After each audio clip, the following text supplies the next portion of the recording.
Southland Conference, and as soon as I graduated, they decided to create the position that I'm in now, which is running the television aspect of the league. Previously, their TV operations was kind of just haphazard. It was a lot of people who did not have any television experience trying to figure out how to navigate that space. And the commissioner decided we needed somebody who was completely focused on that 100%. That was their everyday job, was to work on the TV operation. So got to come home, very close to where I grew up, and I took over a TV operation that was very small at the time. We had a syndicated deal that got us to only 13 markets around the region. Took that and eventually brought the syndicated deal up to about 35 stations, going every single market in Texas, Arkansas, Louisiana, Oklahoma, and then beyond that footprint as well, to kind of expand our name brand beyond just our area. And eventually spun that off to a syndicated partnership with the American Sports Network, so they're able to leverage our programming along with that from Conference USA, from a lot of other leagues around the country, and build it more into a national syndication model. Also, we started a deal with ESPN3 in that time, and now they are our primary TV rights holder. You'll find a lot of Southland programming on ESPN3 right now, and that's obviously where the television aspect, that's where the television space is right now in college sports. If you're not a big league that has a contract on primary ESPN, ESPN2, you can find a lot. You can find 15 basketball games a night right now on ESPN3. And it seems like every sports fan, other than my grandfather, probably the old sports fans, don't know where to find ESPN3, but I think most everybody else does. So Tell them what your grandfather did. Okay, so on both sides, they had a connection to sports. My mom's dad was, his first job was a sports writer for the Four Star Telegram, and then he started his own sports marketing firm where he represented Jack Nicklaus, he represented the Cowboys, represented University of Texas Athletics, grew that into one of the biggest sports marketing firms in the country until he decided to fold up shop. He thought he had somebody in line to take over his business and basically just replace him, but that ended up not working out, so he just dissolved it and all his clients went elsewhere. On the other side, my dad's dad was team doctor for the Rangers, so I got to grow up in that clubhouse.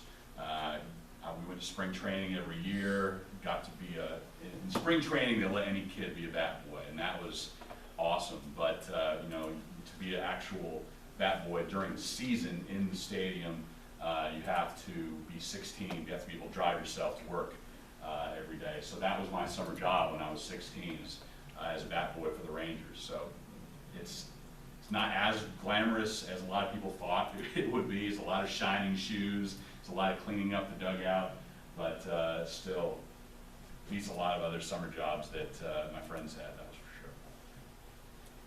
So one way or another, I was destined to be in the sports business. I wasn't smart enough, obviously, to be a team doctor, but figured it out on the sports writing and sports journalism side, then into sports management. That's it in a nutshell. I don't have the I came in here and Bruce is all pumping you up and getting you excited, and I don't have that kind of inspiring message. I guess I just was going to tell you about how what my career path was. It was obviously a lot not really traditional in a sense, but now getting to do what I do in the Southland Conference, it's not obviously just about television. We have a phrase in the office, it's other duties as assigned. You see what's on your list as far as your responsibilities, and it is so far beyond what you would expect when you get in there. Kind of some of the odd things.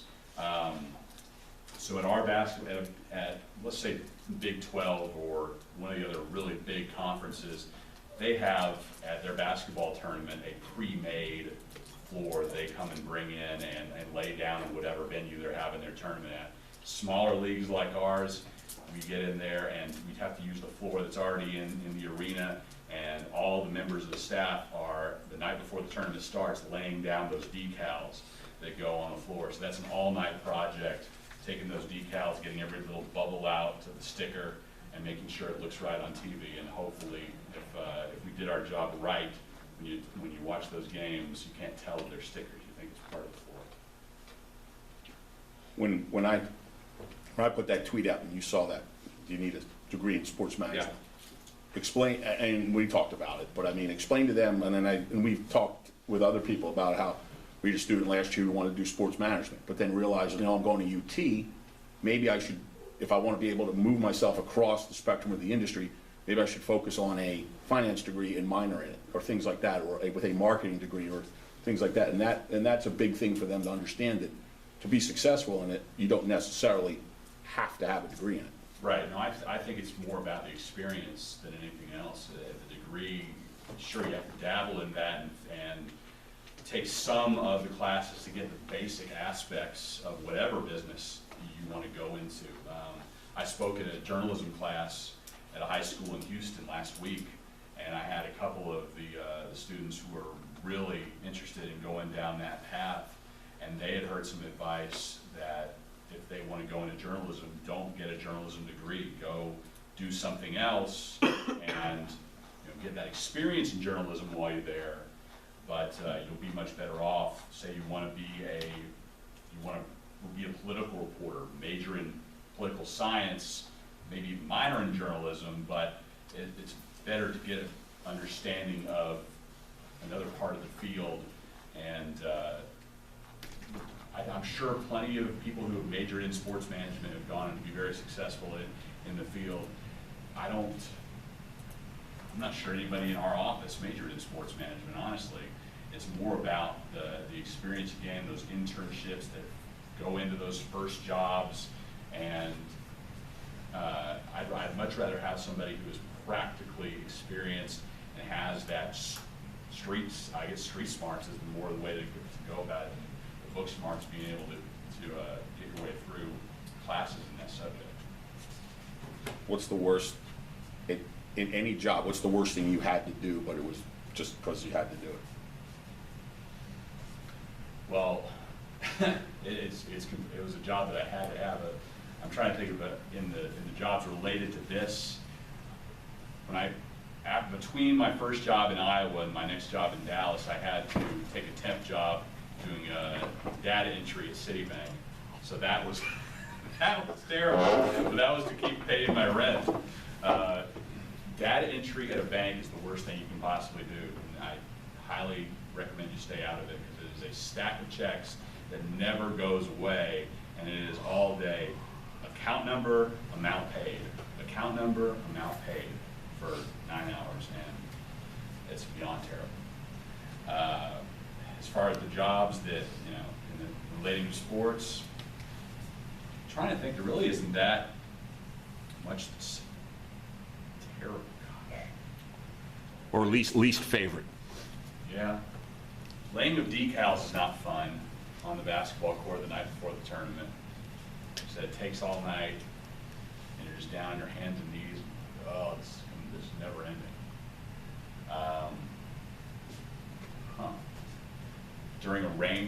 After a storm at a softball tournament, having to get out the squeegee and go barefoot and try to get the water off the field so we can get back to playing again. That's pretty miserable. Facility ops. What's that? It's facility operations. Well, yeah, like I said, other duties as assigned. It's all hands on deck when you're trying to resume a tournament.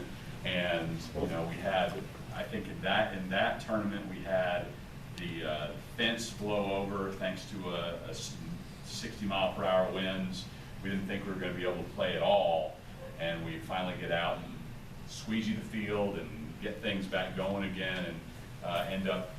We had to have the tournament done by 1 o'clock on Sunday, absolute drop dead time to get our automatic bid into the NCAA selection committee to have them advance to the big tournament. And we ended up getting the semifinals done at 2 a.m. on Saturday night, and we decided we had to do it. There's no way around it. We played the championship game at 8 a.m. on Sunday, so no sleep. The players were really bad off. That was a sloppy game, and that was their championship. Unfortunately, that was their biggest game of their lives to get to win that game and go into the NCAA tournament. And they had to play it on some of them on probably 4 hours sleep. We had to get it in.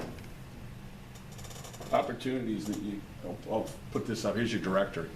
So opportunities within college sports in terms of conference, you see titles and everything like that. Yeah. So, I mean, if you want to go into sports, if you want to go into the business end of it, these are the different types of things. Now, understand too, Southland is not a SEC. Yeah, It's a smaller version of the five SEC. times the names on an SEC staff directory. There's a lot more people, and then you go down to a conference like the Lone Star, which is based in Allen, and they only have 2 or 3 people in their office. Did they move their offices? They move it? Is that not where they're based? By UTD off of Campbell. I think they share it with America Southwest. Is that? Okay. Yeah, you're right. They had their tournament in Yeah. Allen, is what I was thinking. Yeah. Okay. Yeah, Richardson. So if you look there, what? So you have operations, relations, Yeah. finance, TV, marketing. I mean, it's all different things, and the financial operations aspect. Obviously, that's somebody that had to have an MBA, and he's worked in all different types of finance, as far as doing taxes, and then got it back into athletics. Operations is pretty much just a catch-all for everything. Bruce Ludlow is really commissioner's right-hand man. Every single aspect of the office he handles. The biggest thing is, and he'll probably tell you, if you ask about the least favorite part of the job, Bruce will probably tell you that securing hotels for tournaments, having to work with all of these different, because obviously you're having a tournament in any of these towns, you have to find rooms to put all these players and coaches in. And it's hundreds of rooms, and trying to broker deals with all these hotels and get decent prices. That is a tremendous pain, I know, but it's just part of the job. External relations has a lot to do with the marketing aspect of it. Jenny McGee right now is one of her main goals for the week. In my part of the operation, one of the things in addition to just TV broadcasts is creating the TV commercials to promote our tournaments. We just got done creating our commercial for the basketball tournament. We can look that up here in a second. It's our 10th year down in Katy, right outside of Houston. So we're celebrating that fact, and she is working with the different TV stations down there in Houston to buy that ad time to promote the tournament, and hopefully get people in the door there in Katy. Institutional services, basically we are at the service of our member institutions. That's the biggest thing that our boss reminds us every day, is that we are here to serve the membership. Anything any of our schools need, and a huge part of Stephanie's job is compliance services.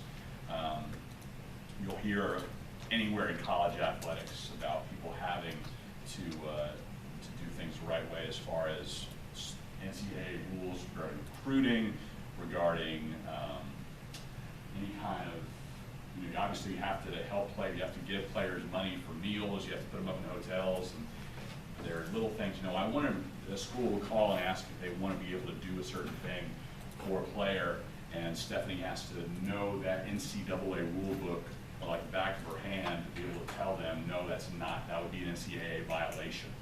You don't want schools to suffer those, and because that's bad obviously for them and for us. It could result in loss of scholarships, could result in forfeiture of games, a lot of different things that bring up. Financial operations is pretty self-explanatory, but there's so much that Ed Henderson and John Payne have to deal with, as far as the biggest check that they have to deal with and then divvy out to the schools.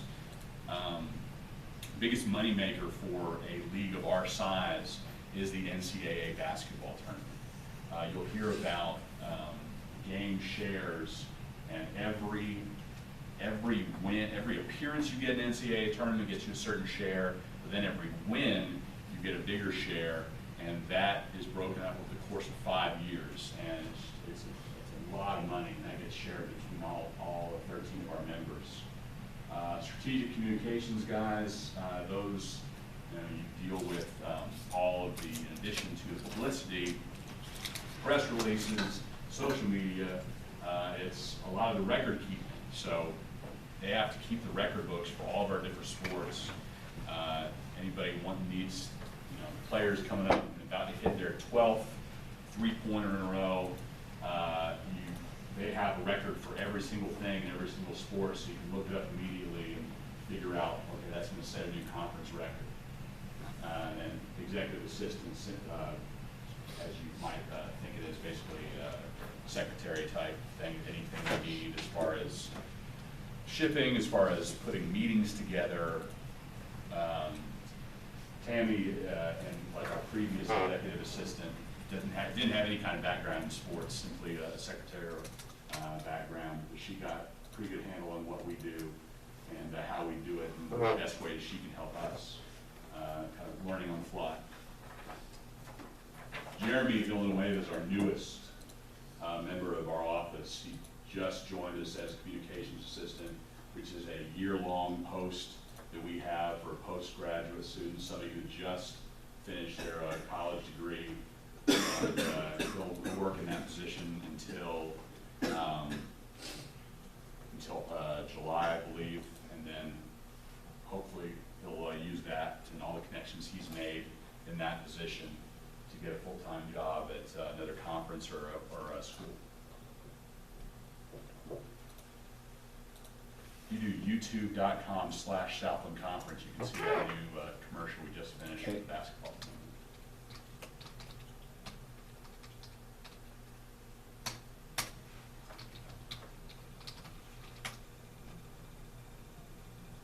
Go to the videos tab, right? Yeah. Is it there? You had it just to the left. There you go.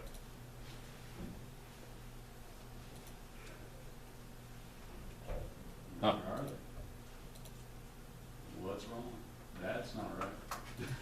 Well, doesn't the Wi-Fi block it? Hold on a second here. Let's see something here. Strange, yeah, it's showing the most recent upload being 10 months ago. Give me one sec here. Definitely not true. School might be messing around with some things here. Give me a sec.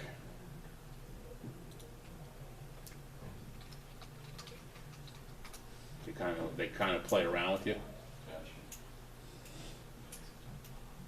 Any of these commercials that I'll do, always trying to make it as simple as possible, really. You only have 30 seconds to communicate that message, and you're looking for one real hook, and not having to really explain it too in depth. So we decided to do that one later too. It's our 10th year in Katy. We really wanted to celebrate that fact, so the hook was the 10 years aspect. Is this the one right here, the tournament? Uh-huh. Okay. 10 years of intensity, 10 years of dunks, 10 years of three-pointers, 10 years of drives, 10 years of teamwork, 10 years of leadership, 10 years of hustle, 10 years of champions. A decade in Katy. The 2017 Southland Basketball Tournament, March 8th through the 12th at the Merrill Center. Go to Ticketmaster.com or Southland School Ticket Offices. Yeah, it's simple. Just hope that puts a few more butts in seats. You can go down a little bit. This is one that I'm really keep going down a little further and load more. Actually, this one's kind of fun. Play this one first. So you obviously know what the Heisman Trophy is. Best player in college football. 8 for 11 Pause all it year. real quick. Mr. Ham, the Huskies, a 6-point lead. So, SB Nation, a big sports website, decided to start this last year. It's the Heisman Trophy.